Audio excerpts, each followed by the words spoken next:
Assalamualaikum warahmatullahi wabarakatuh. Teman-teman semua, saya Dr. Mujiati Munawaroh, SEMSI. Marilah kita belajar di perkuliahan Manajemen Operasi dan Teknologi dengan materi Manajemen Pengetahuan Organisasi. Pengetahuan bersumber dari informasi dan informasi bersumber dari data. Tidak semua informasi itu dibutuhkan oleh perusahaan. Sehingga perusahaan perlu memiliki kemampuan menyerap informasi yang memang benar-benar dibutuhkan sehingga menciptakan pengetahuan. Marilah kita ikuti penjelasan berikut ini. Selamat menyaksikan.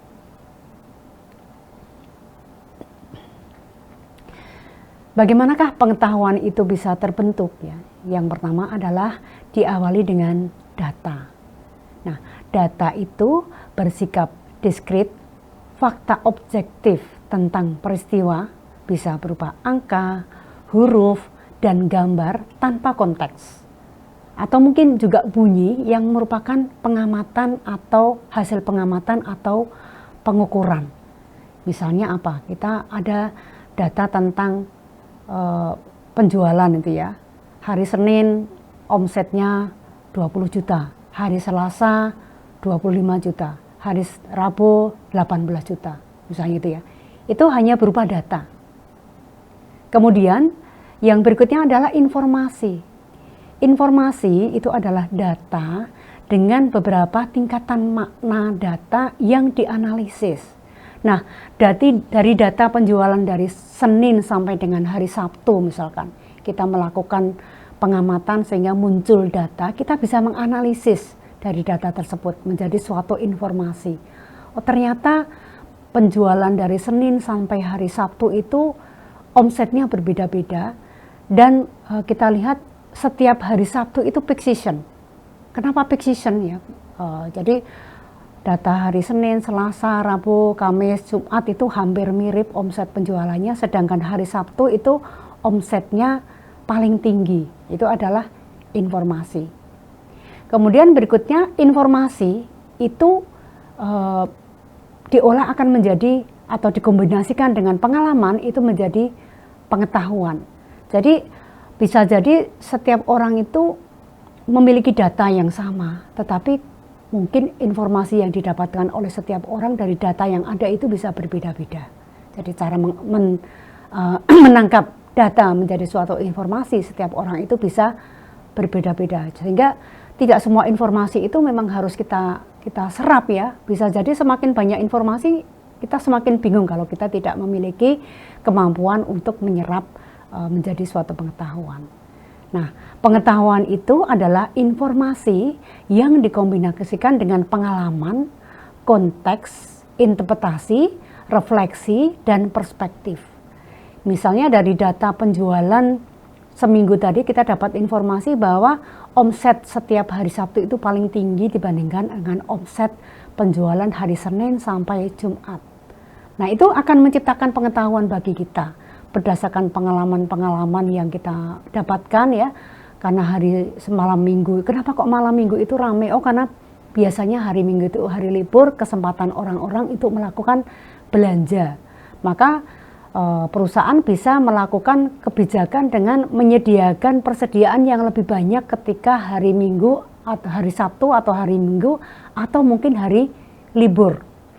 Nah, itu adalah interpretasi dari data yang kita ubah menjadi informasi sekaligus akan menciptakan suatu pengetahuan. Kemudian apa itu manajemen pengetahuan? Ada beberapa sumber yang menjelaskan mengenai definisi manajemen pengetahuan, yaitu proses di mana perusahaan menciptakan dan menggunakan sumber informasi institusional atau kolektif mereka. Definisi yang lain, proses menerapkan pendekatan sistematis untuk menangkap, menyusun, mengelola, dan menyebarluaskan pengetahuan ke seluruh organisasi dengan tujuan meningkatkan kecepatan kerja, menggunakan kembali praktek terbaik, dan mengurangi inefisiensi yang mahal, misalnya dengan standarisasi tugas proyek. Definisi lain, koordinasi yang disengaja dan sistematis dari orang-orang, teknologi, proses, dan struktur organisasi untuk menambah nilai melalui penggunaan kembali dan inovasi.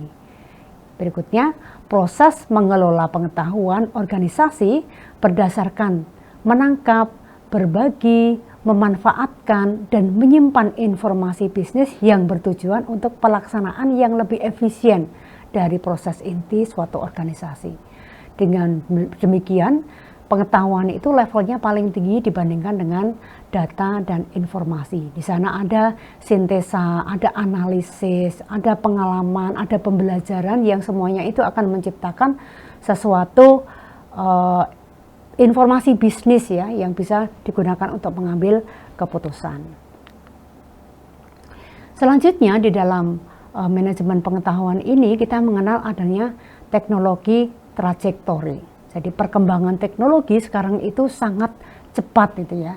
Di sini akan bisa memberikan financial reward, tetapi tetap dibatasi oleh posisi dan pengetahuan kita saat ini. Kadang-kadang perkembangan teknologi yang begitu cepat, itu ketika kita akan mengikuti perkembangannya, itu kita akan terbatas oleh pengetahuan yang ada, yang kita miliki saat ini, sebelum kita melangkah ke depan.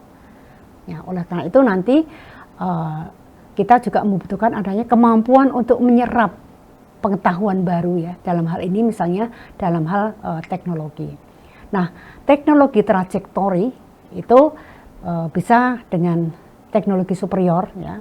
Kemudian dengan teknologi superior ini perusahaan bisa menciptakan keunggulan kompetitif kalau dia bisa menciptakan suatu teknologi baru. Kemudian yang kedua adalah peluang pasar. Dengan adanya peluang pasar dengan teknologi yang dimiliki oleh perusahaan, maka perusahaan bisa menangkap peluang pasar.